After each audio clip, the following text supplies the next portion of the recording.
गोल्डी ये इकडे, ये बाळा, ये ये इकडे.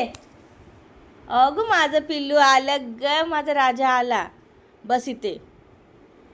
काल एका दादाची कमेंट आली होती की तो कुठे हाताला चाटतोय किंवा जवळ येतोय, तरी व्हिडिओ टाकलेला. तुम्हाला एक सांगू, प्रेम दाखवण्यासाठी काय नुसतं चाटणं आणि जवळ येणं महत्त्वाचं नसतं. त्या पिल्लाच्या डोळ्यात जरी बघितलं ना तरी प्रेम कळतं आपल्याला. आणि ते समजून घेण्यासाठी आहे ना, तेवढं जीवापाड त्या प्राण्यावरती प्रेम करावं लागतं. काय गोल्डी? हां. आणि एका ताईने तर चक्क माहिती माझ्या गोल्डीला आशीर्वाद दिलेला की गोल्डीला माझा आशीर्वाद, बाळ किती छान आहे, तुम्ही किती छान सांभाळता म्हणून. म्हणजे काही लोक असतात ना समाजामध्ये, ते निगेटिव्ह पण असतात आणि पॉझिटिव्ह पण असतात. पण येस, मला एवढं माहिती आहे की त्या निगेटिव्ह लोकांकडे कधी लक्ष द्यायचं नसतं.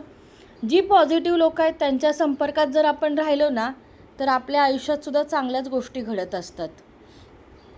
आणि गोल्डी माझा खरंच तेवढा जीव लावतो. हाय की नाही पिलू? सांग सगळ्यांना. बाळ माझं मस्ती करत नाही, काय नाही, किती जीव लावतं सगळ्यांना. त्याच्या डोळ्यात प्रेम बघा, नुसतं असं बघून कोणालाच कळणार नाही. आणि ज्या ताईंनी गोल्डीला आशीर्वाद दिले, खूप लोकांनी छान छान म्हटलेलं आहे माझ्या गोल्डीला, त्या लोकांनी त्याच्या डोळ्यातलं ते प्रेम पाहिलेलं आहे. गुलू चला बाय करा, कामं करायचीत आपल्याला. चला चला चला, बाय बाय.